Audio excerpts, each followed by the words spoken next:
yes, eu posso. Se vocês não acreditarem em vocês, os outros não vão acreditar. Eu aprendi e tenho dito isso repetidamente porque hoje é uma crença total minha. Eu aprendi que jeito ou sorte é o nome que todo vagabundo dá ao esforço dos outros. Está fazendo o possível ou o melhor? Não é o melhor do mundo, é o teu melhor, na condição que você tem, enquanto você não tem condições melhores para fazer melhor ainda. Pergunto de novo, mas não responda. Está fazendo o possível ou o melhor? Insisto, não é o melhor do mundo, se for ótimo, é o teu melhor, na condição que você tem, enquanto você não tem condições melhores para fazer melhor ainda. Nós somos dados à interpretação da norma, porque para a ética brasileira voltar a ser uma prática e não apenas uma preocupação, eu descobri essa imagem que me toca de forma particular.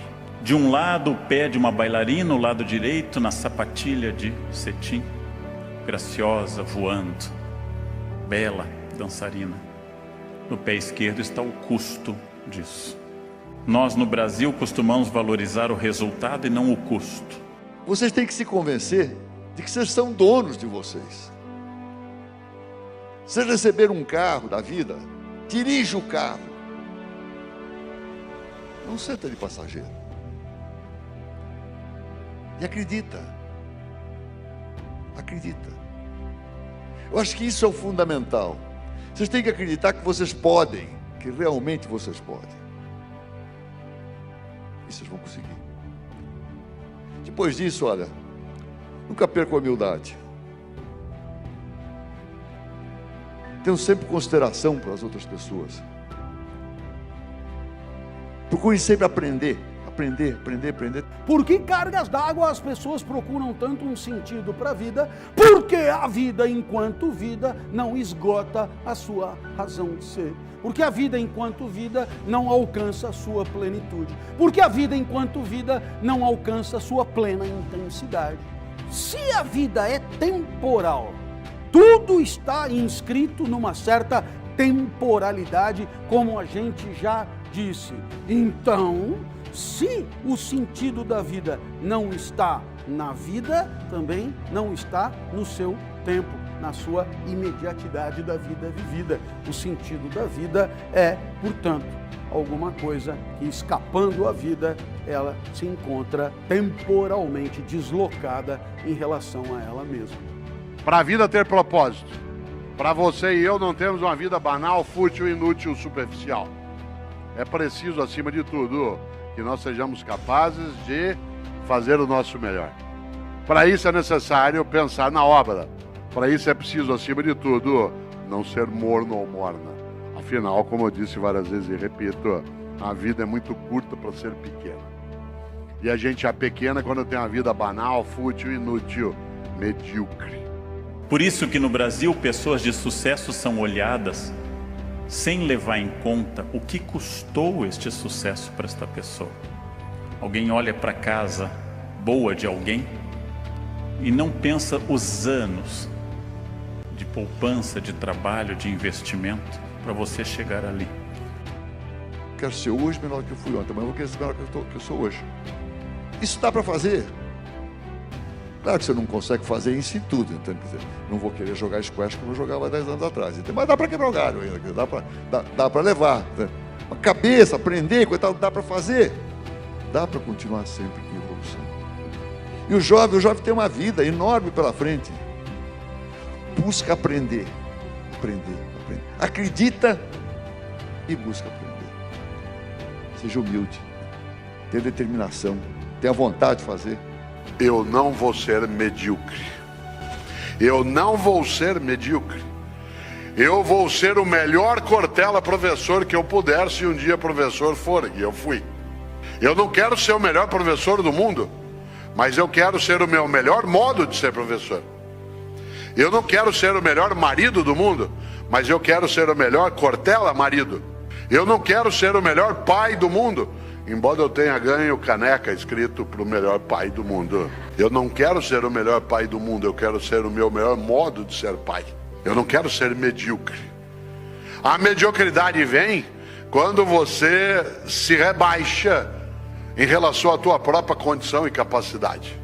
Será que isso não é um dos grandes entraves que a gente tem dentro da gente? As pessoas não fazem porque têm medo de errar. O que eu faço?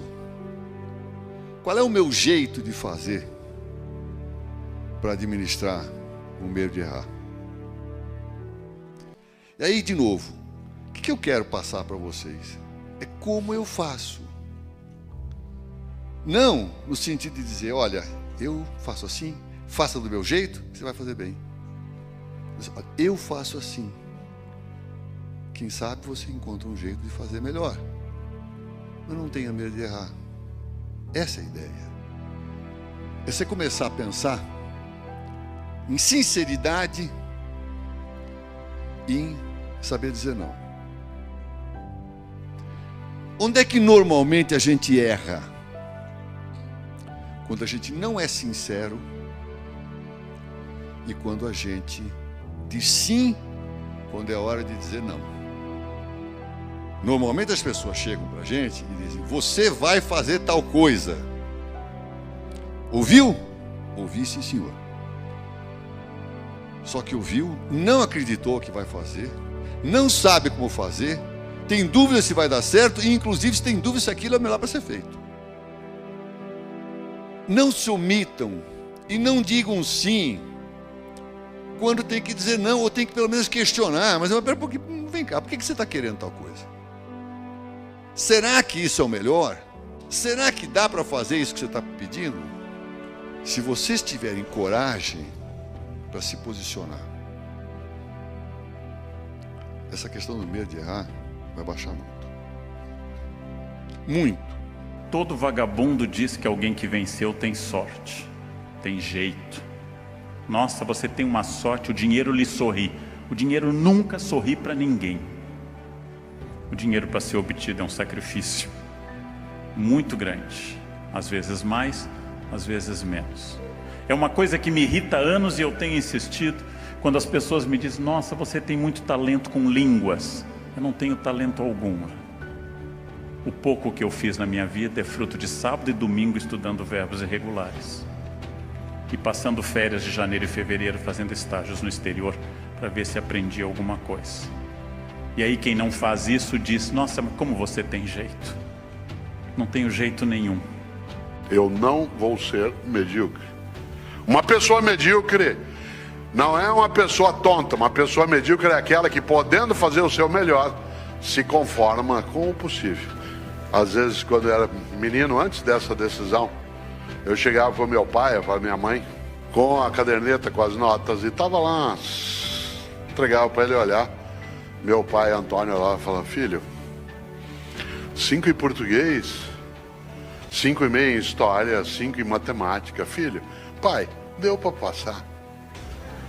A mediocridade, que é quando você se rebaixa na sua condição e acaba sendo menos do que deve ser na conduta, no afeto, na religião, na amizade, na escola, na profissão, na cidadania. Qual decisão você fez de projeto? Eu disse só um. Eu não queria ser medíocre. Eu não queria ser melhor do que outras pessoas, eu queria ser o meu melhor. Aliás, se eu for melhor do que outra pessoa em algumas coisas, ótimo. Mas não é essa a intenção. A ideia central é que eu não seja, e eu desejo isso para você também, que a gente não seja medíocre. E o que é uma pessoa medíocre, digo de novo, é a pessoa mais ou menos formada, mais ou menos envolvida, mais ou menos amiga, mais ou menos. Sabe, eu faço o que eu posso. É aquela pessoa que vai pelo básico, pelo mínimo, pelo suficiente, e não por aquilo que a eleva. Quero lembrar uma coisa para ajudar o raciocínio. É preciso fazer o melhor, e melhor não é escala. Escala é ótimo, bom, regular, ruim, péssimo. Melhor é atitude. Todas as vezes que alguém olha para alguém e diz, nossa, mas como você consegue isso? Por detrás disso está o pé esquerdo, o sacrifício, as horas de trabalho, as muitas horas de trabalho que cada coisa demanda na vida. Ah, mas nasceu rico. Vocês sabem melhor do que eu, estando no mundo da economia ativa, que a garantia de dinheiro em família não dura uma geração se a pessoa for estúpida.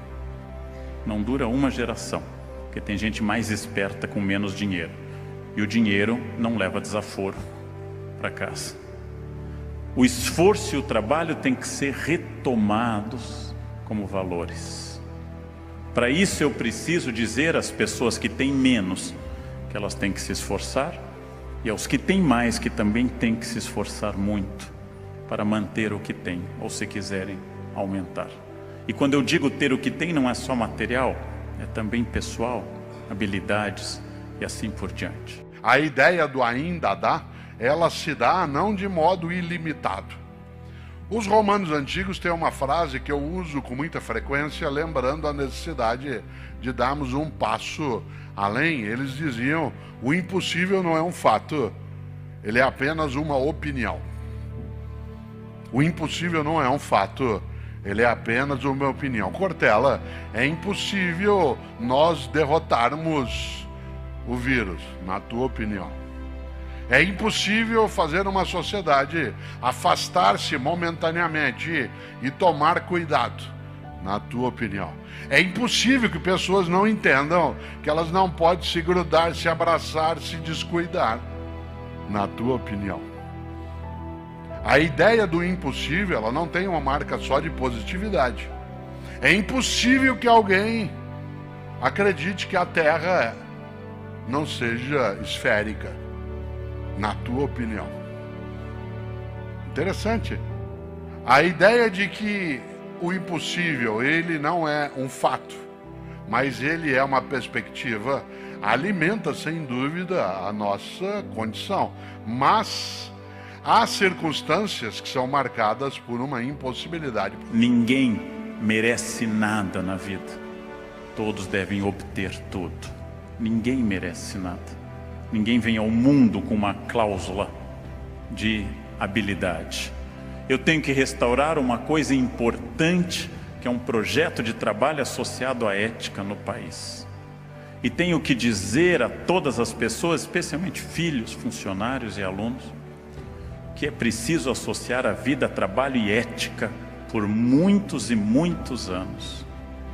Que o ponto no qual cada um de nós possa ter chegado é um ponto de um esforço extraordinário. Esforço do qual eu me orgulho muito, mas que provavelmente só eu sei o que custou estar aqui em cima falando para vocês. E provavelmente cada um de vocês sabe o que custou estar neste congresso hoje. O que tem na história de vocês que traz para esse congresso hoje. O preço que cada um de nós pagou. O quanto nós deixamos de aproveitar para aproveitar algo agora. O quanto tem do pé esquerdo no direito e o quanto tem do pé direito no esquerdo.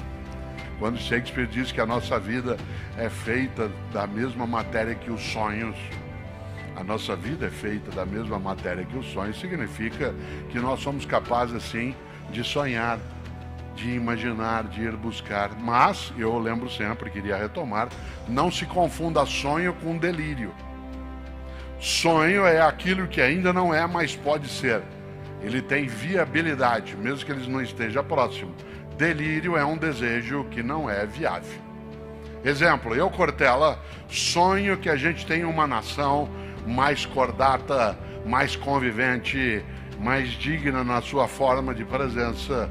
Isso é um sonho, não é um delírio. Eu sonho que nós não tenhamos discriminação, recusa, segregação. Isso é um sonho. Eu sonho em ser o melhor jogador de futebol da FIFA na Copa. Isso é delírio. Disse, não, mas isso você rezar bastante. E se minha mãe fizer novena? Lamento. Há limites. Ah, mas você... E eu, apesar de não parecer, eu joguei futebol durante 20 anos. Mas agora eu tenho um limite que é concreto. Como eu recebi uma prótese no joelho direito, isso significa que eu não consigo mais, né, fazer aquilo que eu gostava de fazer. Aliás, o cirurgião, uma pessoa extremamente competente, disse: você vai ter alguns limites, entre eles, você não vai mais conseguir bater o calcanhar, né, nas nádegas. E eu fiquei imaginando que eu nem tinha lembrança de que eu fazia isso, né? E nem tinha tanta clareza de que isso era necessário de ser feito, né, em algum momento. Mas a situação mais curiosa é que, embora nós nos conheçamos há mais tempo, o cirurgião não imaginava que eu não dirigisse. Eu não dirijo, né? Não tenho carteira de motorista, não dirijo por uma razão: eu não quero. Né? E é coisa curiosa porque as pessoas às vezes se espantam e dizem: Cortella, mas você não dirige? Eu digo: não dirijo, eu não boto ovo, não fabrico rádio, né? Tem um monte de coisa que eu não faço na vida, e essa é uma escolha. Mas uma das coisas que ele falou assim que ele me passou a visita quando eu voltei, né, do procedimento anestésico, eu estava no quarto, ele falou: olha, foi muito boa a cirurgia, foi tudo muito certo, você vai poder dirigir daqui a 4 meses. E eu fiquei num encantamento imenso. Eu nem imaginava que prótese oferecia também, né, esse efeito secundário. Por que cargas d'água as pessoas procuram tanto um sentido para a vida? Porque a vida enquanto vida não esgota a sua razão de ser. Porque a vida enquanto vida não alcança a sua plenitude. Porque a vida enquanto vida não alcança a sua plena intensidade. Se a vida é temporal, tudo está inscrito numa certa temporalidade, como a gente já disse. Então, se o sentido da vida não está na vida, também não está no seu tempo, na sua imediatidade da vida vivida. O sentido da vida é, portanto, alguma coisa que, escapando à vida, ela se encontra temporalmente deslocada em relação a ela mesma. Superem essa ideia de sorte, azar, destino. Introduzam a ideia de decisão, estratégia e trabalho. Sartre diz, o filósofo que morreu em 1980, Sartre diz: não importa o que a vida fez de você, pausa.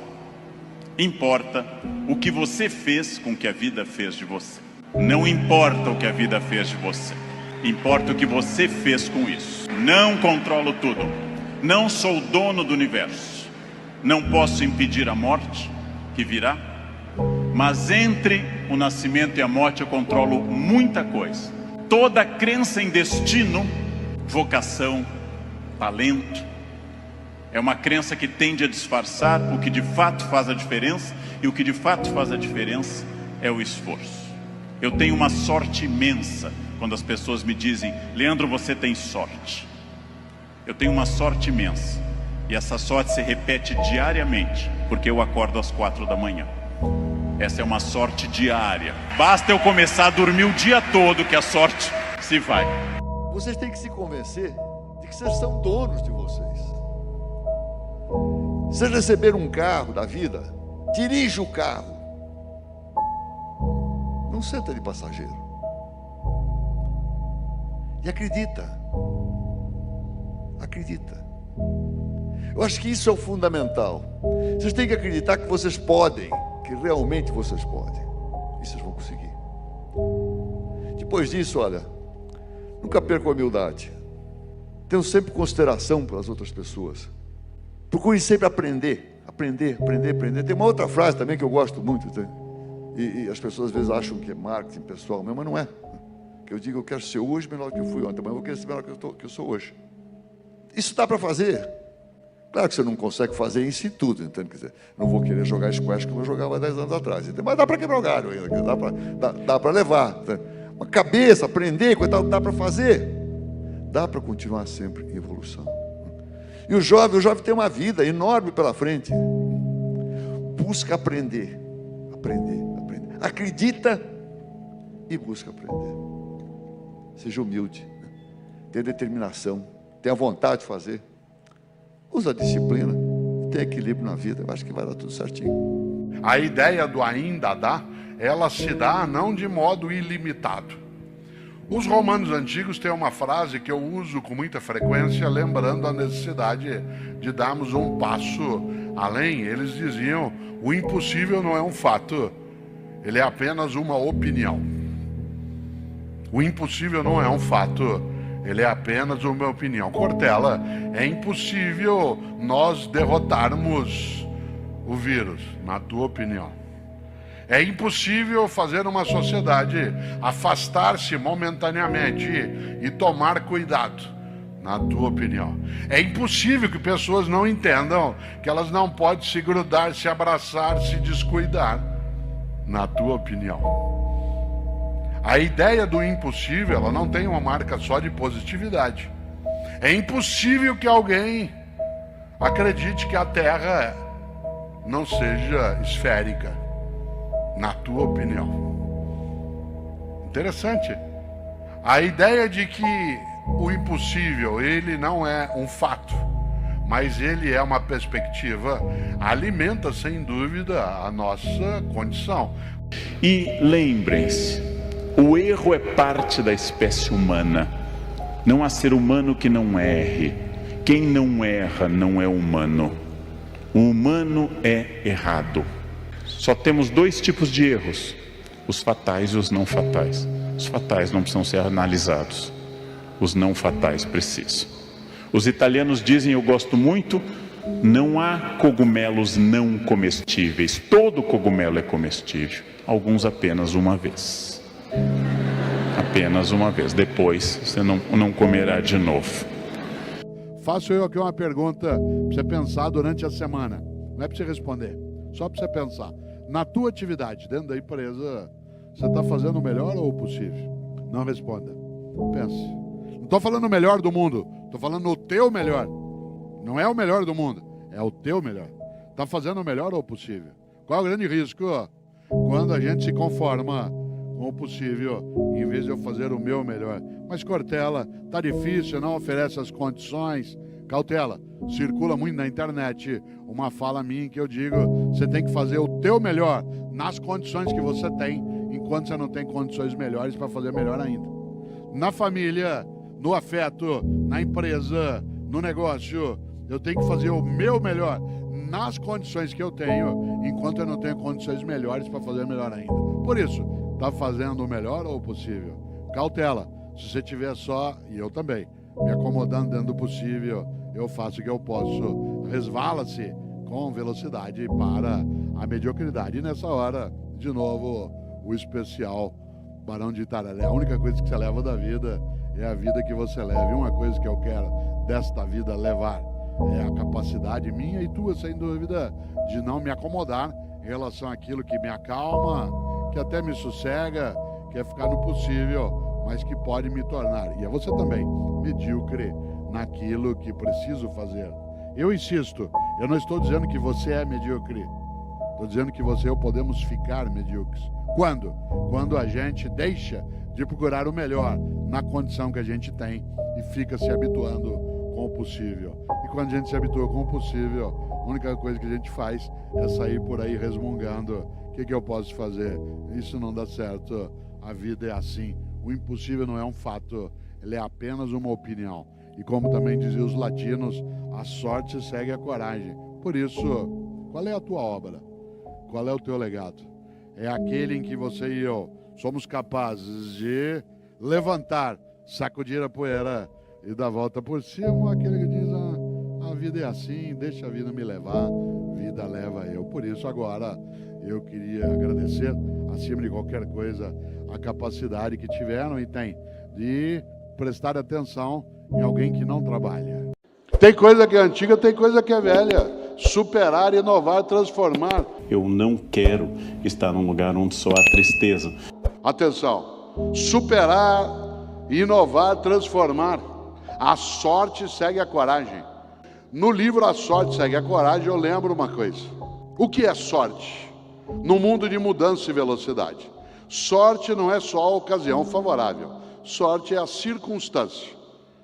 Sorte é uma ocasião, uma oportunidade que você, sem dúvida, só aproveitará se tiver coragem. Por exemplo, será que pode acontecer coisa na tua vida que favorece se você estiver atenta ou atento? É lógico. Se você estiver desatento, não adianta o cavalo passar arriado. E coragem não é uma disposição eufórica, que é assim, vamos que vamos. Claro que não. A coragem tem que ser preparada. Atenção no que eu vou dizer. Coragem não é ausência de medo. Coragem é a capacidade de enfrentar o medo. Gente que diz que não tem medo não é corajosa, ela é inconsequente. Antes de eu sentar, eu olhei para ver se a poltrona estava aqui. Mas você diz, Cortella, para quê? Ela estava aqui agora há pouco, mas num palco que mexe. Coragem não é ausência de medo, é a capacidade de enfrentar o medo. Eu, Cortella, estou usando muleta há um tempo e eu preciso aprender a fazê-lo com medo de cair. Quem aqui é cadeirante sabe que você precisa de coragem para aprender a fazer alguns movimentos, a praticar algum esporte, porque a gente tem medo. Não confunda medo com pânico. Pânico é incapacidade de ação, medo é estado de alerta. E coragem é a capacidade de enfrentar o medo. Por exemplo, eu criei meus filhos e ajudo com os meus netos, não deixando que eles deixem de ter medo, mas fazendo com que eles possam ter coragem. Você vai atravessar uma rua, a criança tem que ter medo de ser atropelada, mas tem que ter coragem para se preparar, olhar para lá e para cá e passar. Você tem medo de se afogar numa lagoa aqui perto ou num rio, ainda bem, mas tenha a coragem de aprender a nadar e fazê-lo. Por exemplo, tem gente aqui que tem medo de avião, isto é, todo mundo que for inteligente. Osíris Silva, grande engenheiro, nascido em Bauru, um dos homens que ajudou a criar a Embraer, ele tem uma frase que é verdadeira, ele diz, há dois tipos de passageiros, os que dizem que tem medo de avião e os mentirosos. Eu viajo de avião quase todo dia, amanhã cedo Pedro e eu vamos pegar o avião para São Paulo. Primeira coisa que eu faço quando eu entro no avião, se o piloto estiver na porta, é falar, o senhor tem medo de avião? Se ele falar que tem, eu faço um voo sossegado. Porque se ele tem medo, o que ele faz? Se prepara, organiza, estrutura e vai. Se ele falar assim, o senhor tem medo de avião? Imagina, eu faço isso há 20 anos, eu entro em pânico. Eu falo, e se tiver uma tempestade? Na hora a gente vê o que faz. Há um mês e meio, o Pedro e eu estávamos indo para o Rio para gravar um dos episódios do Porta dos Fundos, né? Que foi ao ar já. Ora, quando nós fomos pousar no Rio de Janeiro, o Pedro se lembra disso, estava belíssima aquela manhã no Rio. Quando ele foi pousar, ele arremeteu. Que não é uma sensação agradável, mas ela é necessária. Ele arremeteu. Por que o piloto arremeteu? Claro que ele não deu a explicação no momento que arremeteu, porque ele estava preocupado em estabilizar a aeronave. Mas assim que ele estabilizou, ele disse, bom, arremetemos porque a visão ficou prejudicada e para evitar algum problema, eu preferi arremeter. Que alegria que deu daquele piloto, que em vez de dizer, vamos ver o que dá. Quem sabe a gente tem sorte. A sorte segue a coragem, mas repito, a coragem não é só uma disposição eufórica, você precisa prepará-la. A morte biológica é um dado universal de todas as culturas, em todas as épocas. Como eu penso, como eu ajo diante da morte, qual a memória que eu estabeleço diante da morte, é um dado absolutamente cultural. A ascensão do dia de finados tem a ver com a ascensão da ideia de purgatório, que a partir do século XI, XII e XIII cresce na Igreja Católica. A morte como uma festa no México, a morte pública entre os jainistas, uma morte épica e pública que sirva de exemplo para toda a comunidade, a morte com cremação, a morte com enterro, a morte com velórios enormes ou a morte com velório curto, tudo isso depende de cultura. A morte biológica é um dado absolutamente técnico. A morte, como eu reajo diante dela, é fruto de cultura e de história. Nós temos uma sociedade marcada hoje pela tanatofobia, por um certo horror da morte. Não se fala de morte, não se executa em público, os corpos devem ser cobertos, morre-se, como você lembrou no início, de forma asséptica em hospitais, de forma cada vez mais medicalizada. Bem, os jovens, como bem lembrou a Marlene, não são muito íntimos dessas demonstrações sociais e simbólicas. Prefeririam, ao invés de ir ao cemitério, escrever hashtag tô de luto. Talvez fosse mais prático do que tudo isso. Os jovens estão mais longe da morte. Os jovens são menos solidários a uma ideia que está tão distante delas. Nós provavelmente temos raiva do que os jovens dizem, porque nós também não gostamos de velórios, nós também não gostamos de hospitais e não temos essa liberdade, como eu escrevi hoje no artigo, não temos essa liberdade de dizer eu não quero estar num lugar onde só há tristeza. Mas nós fomos educados a uma ideia social de solidariedade. Na verdade, o tema da morte diz muito pouco respeito aos mortos, diz respeito sempre a quem fica. diz respeito à nossa dor, à ausência e a fila andando que nos lembra a nossa própria finitude, que é sempre uma coisa difícil. Como diz Woody Allen, não tenho nada contra a morte, só não gostaria de estar presente. Como nós temos enterros rituais pré-históricos, com amuletos, flores e outros elementos, nós não sabemos, a gente corre risco do que a gente chama na área de humanas de fenomenologia, estabelecer uma continuidade que talvez não exista, mas certamente em parte para que os mortos descansem, em parte para que se afastem do nosso mundo, ou que não nos causem mal, nós cercamos os cemitérios com elementos religiosos, túmulos, como lembro que Thomas, com grades de ferro, que são elementos de isolar magneticamente os mortos. Há uma crença judaica de não vir direto do enterro para casa, para que o anjo da morte não nos acompanhe. Nós temos respeito e medo dos mortos. Haja vista que os mortos são para serem lembrados no dia de finados e os mortos também são para assustar todos os filmes de terror. Os mortos são uma coisa ambígua na nossa cultura, porque, como você disse muito bem, a única certeza universal é essa. Então nós fazemos o que muito mais do que eu, uma psicóloga como Marilena, pode defender, que é uma denegação da morte. Nós ficamos transportando para discursos simbólicos, ficamos atenuando com o nome finados o que é dia dos mortos, ficamos dizendo que fulano faleceu quando ele morreu, ou como preferem os kardecistas, desencarnou. São várias maneiras de eu dizer que eu estou afastando. Óbito, né? Veio a óbito, técnica, né? Veio a óbito. Em breve gerúndio, né? Fulano está morrendo, em breve o gerúndio também. A morte nos assusta quase todas as pessoas, né? E nós não falamos dela, porque o simples nome é uma espécie de Voldemort. O simples nome já atrai a ideia da morte. Seria bom pensarmos em buscar uma forma de viver para sempre, para nunca sofrermos? Eu acho a eternidade, os vampiros são sempre melancólicos, né? Porque viver muito é demais. Você tem uma velha lenda mitológica de uma pitonisa, uma sacerdotisa de Apolo, que pediu a vida eterna, mas esqueceu de pedir a juventude. A Sibila Cumana, como era chamada, começou a envelhecer. Depois colocaram-na numa gaiola. Ela só dizia: quero morrer, quero morrer. Eu acho que a finitude da vida é uma das grandes chaves da beleza da vida. Por isso que flor natural é melhor do que flor artificial, porque a flor natural vai passar em poucos dias. A artificial fica naquele brilho plástico por muito tempo.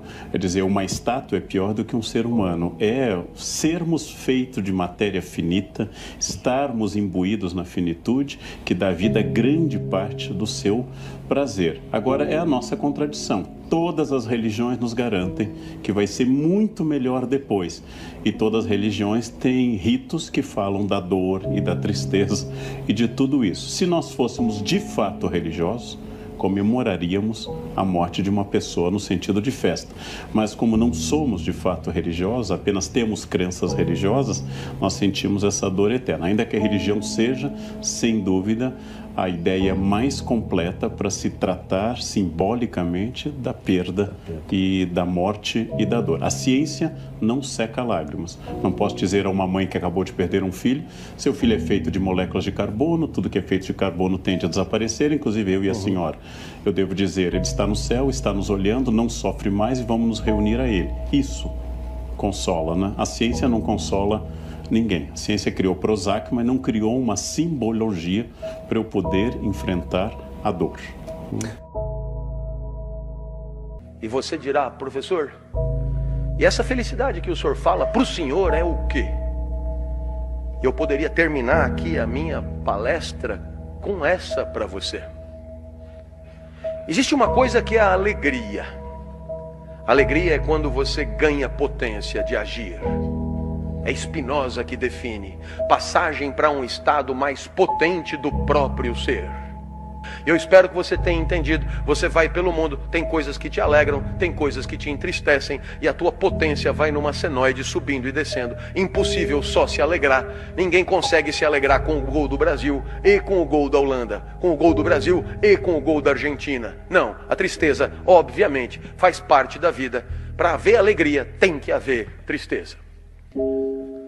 É óbvio que eu disse do próprio ser, porque não tem uma fórmula que dê para todos. E não tem uma fórmula que dê para você pro resto da vida. Porque amanhã você é outro, e o que te alegrou hoje pode não te alegrar amanhã. Talvez por isso a vida que vale a pena seja essa. Uma felicidade assim. Um instante de vida que você gostaria que durasse um pouco mais. Um instante de vida que você gostaria que não acabasse logo. Um instante de vida que você gostaria de repetir. Professor, o que um instante de vida tem que ter para ser feliz? Isso que eu estou te dizendo. E quem é que fala isso? Eu. Dessa vez não é nem Platão, nem Aristóteles, nem Nietzsche, nem Rousseau, sou eu. E o senhor quem é? Clóvis, muito prazer. É que eu não morri ainda, não virei clássico. Mas ainda assim, eu tenho o meu palpite para te dar. Se você quer saber se aquele instante está valendo a pena, pergunte-se se você gostaria que ele durasse um pouco mais. A vida é boa quando você torce para ela não acabar. Perceba que a maior parte do tempo a gente torce para acabar. Torce para o dia acabar, para poder chegar em casa. Torce para a semana acabar, por causa do final de semana. Torce para o mês acabar, por causa do 5º dia útil. Torce para o ano acabar, por causa das festas e das férias. E sem perceber, a gente está torcendo para a vida passar rápido. A felicidade é o contrário disso. A felicidade é quando você gostaria que não passasse. É quando você lamenta o final do dia. É quando você lamenta o final de alguma coisa que você está fazendo. Como num filme argentino, você até esqueceu que está no cinema. E só se lembra que está no cinema quando o filme acaba. E você lamenta muito de tão bom que era o filme. De tão feliz que você foi. Não era outra a pretensão para esse nosso encontro. Que pelo menos por um segundo eu tenha te surpreendido. Que pelo menos por um segundo, 10 minutos tenham passado e você não tenha se dado conta. Que pelo menos quando você não tenha percebido que está tendo uma aula de filosofia há exatamente 1 hora. Que pelo menos por um segundo você tenha pensado em repetir isso. Torcido para durar um pouco mais. Me mostrado para alguém que você ama na internet. Ser meu aluno ou pelo menos me dar um abraço no final da palestra. E se alguma dessas coisas aconteceu, é porque você foi feliz por um segundo. E agora você já sabe o caminho. A vida vale a pena quando você torce para ela não acabar. Tem gente que tem medo de avião. Eu tenho. Quero que o piloto tenha. Tem gente que tem medo de cobra. Eu também tenho. Mas eu não tenho pânico. Tenho só medo. Tem gente que tem pânico de avião. Tem gente que tem pânico de livraria. Ele entra numa livraria, ele vê tanta coisa e diz, meu Deus, tem que ler tudo isso, saber tudo isso. Eu, Cortella, tenho pânico de barata. Eu não tenho medo de barata, porque não tem nexo. Você tem medo de uma coisa desse tamanho que não morde. Né? Não existe um caso na medicina que está escrito no prontuário, mordido por uma barata, né? Tomou 16 pontos. Pânico. Se aparece uma aqui agora, eu fico paralisado. Mas não é medo, é pânico. É pânico. Pânico é irracional. Eu me lembro que algumas vezes eu dei aula no Butantan, né, em função de palestras, e tentaram me ajudar. Criogenaram barata, congelaram, para ver se eu segurava na mão. De jeito nenhum. Nem congelada. Né? Olha que coisa. Eu tenho dificuldade de entender na obra divina se há força divina que produz por que a barata foi feita. Certo? Tanta coisa boa para fazer, mas deve ter alguma coisa que eu não compreendi ainda. Tem gente que tem pânico da morte. Eu tenho medo, mas não tenho pânico. Tenho medo da morte, não no sentido de desespero. Tenho medo de minha morte ser algo que cesse a minha possibilidade de ter uma vida que não seja pequena, banal, fútil. Por isso eu preciso pensar nela, na vida, antes de ficar pensando na morte. Há pessoas que têm pânico em relação à morte. Eu tenho medo. Medo significa de onde eu vou? Não é essa a questão. Medo do que vai me acontecer? Não é essa. Nessa hora eu sou como Epicuro. Epicuro, filósofo, dizia, eu não tenho medo da minha morte porque ela e eu nunca vamos nos encontrar. Enquanto eu existo, minha morte não existe. Quando a minha morte existe, eu não existo. Portanto, ela estranha a minha condição. O de Allen é mais direto. Ele diz, eu não tenho medo da morte, eu só não quero estar lá quando isso acontecer. Né? Claro. Mas eu queria lembrar algo. Nós esquecemos que nós não somos eternos, para não ter uma vida pequena, banal e fútil. E eu gosto de contar uma história, né, no escritório, que é um quadrinho do Peanuts, que é uma única representação, uma só, que tem a frase mais inteligente que eu já vi sobre isso que nós estamos falando. Tem uma cena do Charlie Brown e do Snoopy que eu acho maravilhoso. Você me deu esse quadro. E isso eu te dei. Por quê? Porque o Charlie Brown, ele é a encarnação da boa intenção incompetente. Ele é a encarnação da ideia de que a coisa mais perigosa que existe no mundo é incompetente com iniciativa. Né? O incompetente com iniciativa é um perigo num centro cirúrgico, num fogão, na direção de uma cidade, numa nação. É um risco imenso. Vocês imaginarem O Charlie Brown, a intenção, ele quer fazer, mas as coisas não acontecem, ele é explorado pelos outros. E o Snoopy é um Beagle que é a alegria encarnada, aquelas orelhas que balançam. É uma coisa magnífica. E tem um quadrinho, diz dois, e é isso que eu queria amarrar nesse ponto, em que o Charlie Brown e o Snoopy estão sentados na beira de um rio, com as pernas para dentro da proximidade da água, sem colocá-la na água. E uma hora o Charlie Brown, é um quadrinho só, o Charlie Brown, com aquela capacidade imensa de ser tragicômico, de ser desanimado às vezes, ele diz assim: Snoopy, um dia nós vamos morrer. E o Snoopy responde: mas todos os outros dias não. Olha que coisa inteligente. Um dia nós vamos morrer, mas todos os outros dias não. Nesses dias que nós não vamos morrer, que a nossa vida não seja descartável, fútil, egoísta, tola, intolerante, odiosa, e que a gente seja capaz, na empresa, na família, nas religiões, na mídia, de pensar na nossa obra, para que a gente tenha noção de que a mortalidade, ela é um fato, mas a vida não tem como sua condução obrigatória ser desperdiçada. Um dia nós vamos morrer, mas todos os outros dias não. Uma das coisas mais gostosas é imaginar, e eu toco nisso num livro meu, que talvez algumas pessoas conheçam, que dá título a essa reflexão, um livro chamado Qual é a Tua Obra? E eu retomo isso num livro mais recente, cujo título é A Sorte Segue a Coragem. Em ambos eu toco nisso que eu vou dizer agora, que é exatamente a importância de nós não esquecermos de uma advertência que algumas religiões fazem. Tanto faz se você tem religião ou não, essa é uma decisão tua. Essa é uma coisa que você escolhe ter ou não ter. Mas nós não podemos deixar de prestar atenção em algumas coisas que certas religiões anunciam e servem para nós meditarmos. Por exemplo, as três religiões que são baseadas num livro como fonte direta de inspiração, que é o judaísmo, o cristianismo e o islamismo, essas três grandes religiões têm uma ideia que é terrível. Ela é terrível não porque é religião, mas porque ela nos leva a pensar. Essas três grandes religiões falam que no dia que nós nos formos, no dia que você se for, no dia que você transitar em julgado, haverá um juízo final. O que me assusta na ideia de juízo final não é ser final, é ser juízo. Dizem as religiões que no dia que você se for, a divindade vai te chamar num canto e falar: vem aqui para um particular. E aí, na tua vida, por que é que fez o que fez? E por que que não fez o que não fez? E por que é que fez o que fez como fez? E por que que deixou de fazer o que devia ter feito? Há pessoas que esperam a hora da partida para pensar nisso. Há outras pessoas que vão pensando nisso durante a vida. Interessante. No entanto, dessas três grandes religiões, uma delas, que é o cristianismo, ela tem um impacto maior nisso, porque ela tem um livro só sobre isso.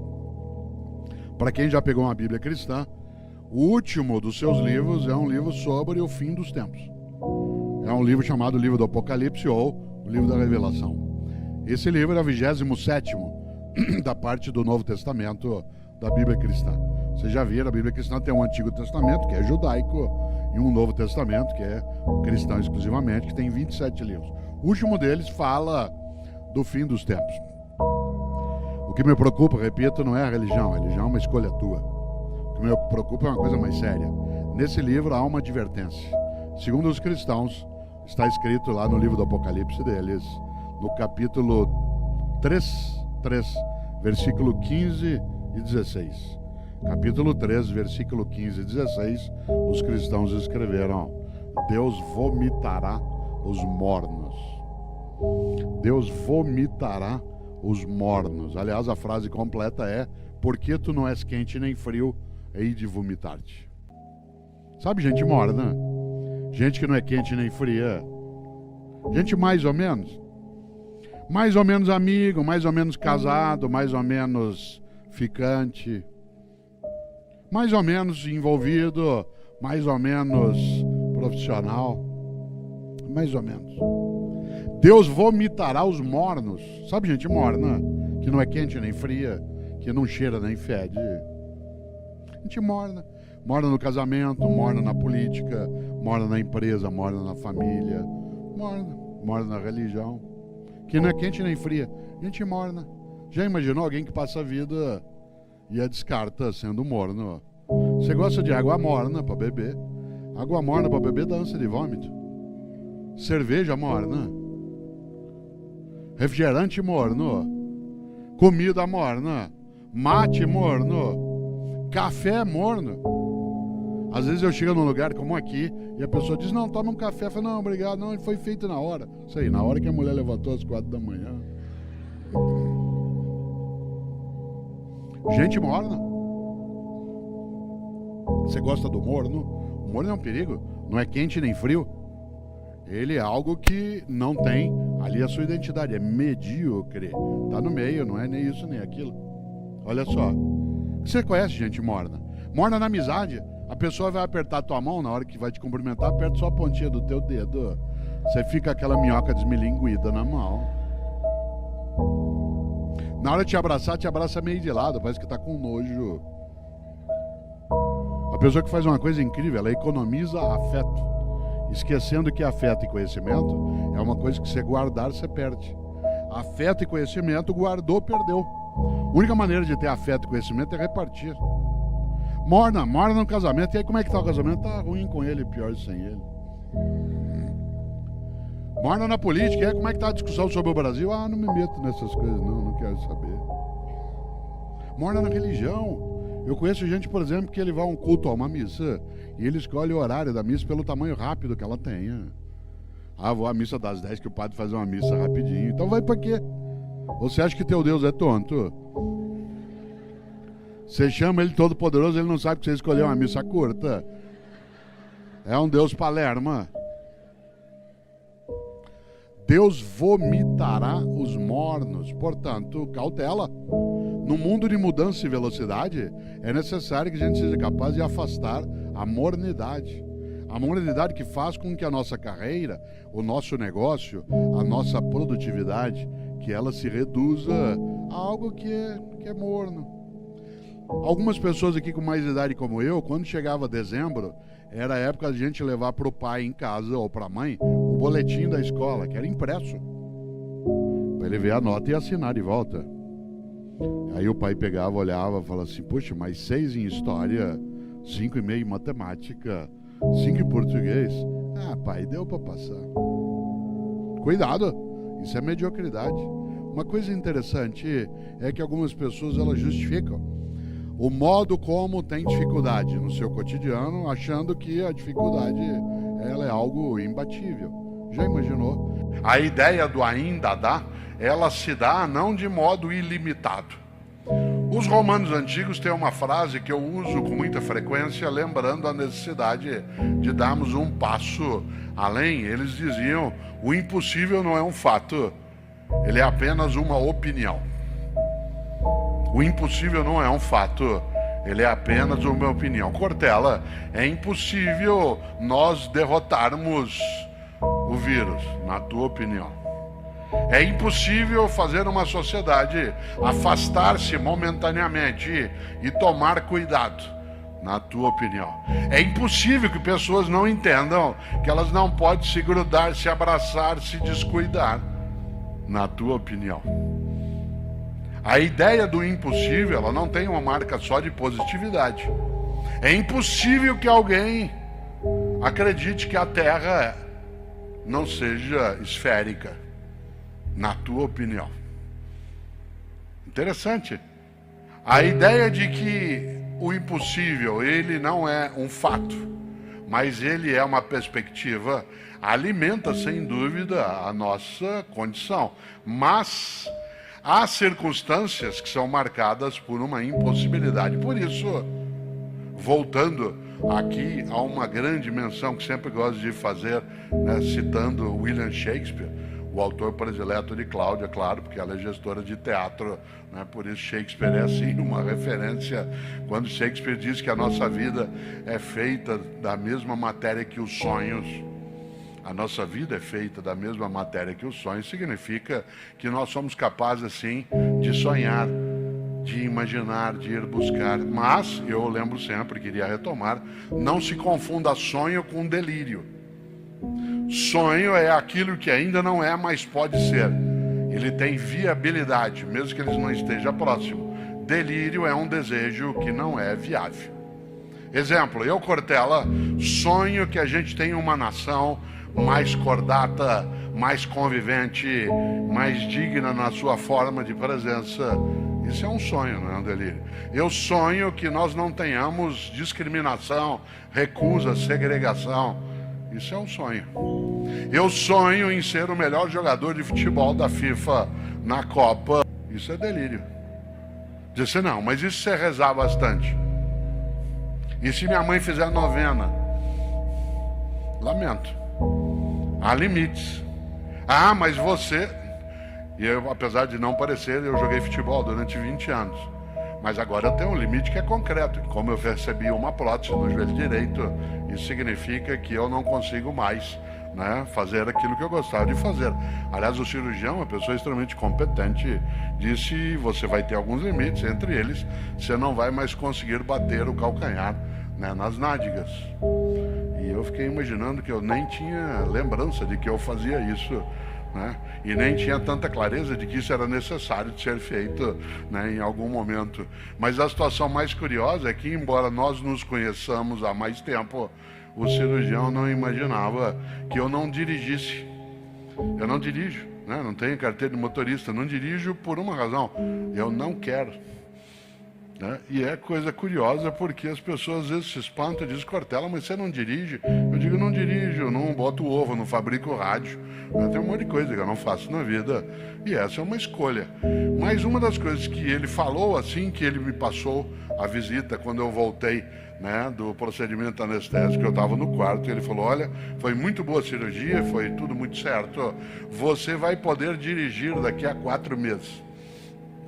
E eu fiquei num encantamento imenso. Eu nem imaginava que prótese oferecia também, né, esse efeito secundário. Não há escolha sem perda. Há pessoas que perdem a vida, a propriedade, o privilégio, perdem a liberdade, mas não perdem a decência. Perdem, inclusive, a capacidade de emprego naquela situação, mas não perdem aquilo que os cristãos, de maneira tão intensa, escrevem no Evangelho de Marcos. Se você tem uma Bíblia cristã, olhe um dia, uma coisa ética muito forte, em que, segundo os cristãos, Jesus teria dito: de nada adianta um homem ganhar o mundo se ele perder sua alma. E a alma, claro, aí não é alma só no sentido religioso do termo, mas é perder a tua decência, tua identidade.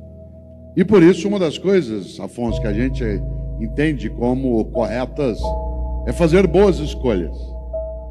E para fazê-las, claro, uma das coisas que auxilia é refletir sobre as escolhas que fazemos. Nesta hora, a literatura nos ajuda bastante. Você tem muitas obras que são absolutamente inspiradoras para fazer pensar sobre nossas escolhas. Ou se você olha Irmãos Karamazov, por exemplo, né, quando a clássica frase: se Deus não existe, então tudo é permitido, isto é, que vínculo existe entre religião e valores éticos? Alguns diriam: tá vendo? O mundo está assim porque falta religião. Cautela, depende do tipo de religião e que tipo de caminho religioso se segue. Há momentos na história humana em que foi exatamente a religião que foi causadora de malefício. Portanto, não é algo tão automático. Como diz Guimarães Rosa, não convém fazer escândalo de começo. Só aos poucos que o escuro é claro. E no campo da ética, só aos poucos que o escuro é claro. Nós vivemos dilemas. Eu citei agora o Evangelho de Marcos, dos cristãos. Vocês sabem que os cristãos têm um grande pensador, aliás, um grande teólogo, porque, como sabem, o cristianismo é uma religião sem teoria. Ele nasce sem teologia. O cristianismo é uma religião de prática que nasce sem teologia, isto é, sem um corpo teórico. O primeiro a construir um corpo teórico entre os cristãos será Paulo, um judeu chamado Saul, que depois vai ser chamado de Paulo. Paulo, sim, um homem que tem formação letrada, vai construir uma teologia para aquela prática de Jesus e seus seguidores. E ele a faz, essa teologia, por intermédio de cartas éticas, cartas, epístolas. Se você já leu alguma vez uma delas, cada uma é uma carta sobre ética a determinada comunidade. Aos cristãos da comunidade de Corinto, ou de Roma, ou de Tessalônica, ou de Éfeso, todas têm conteúdo ético. Todas, sem exceção.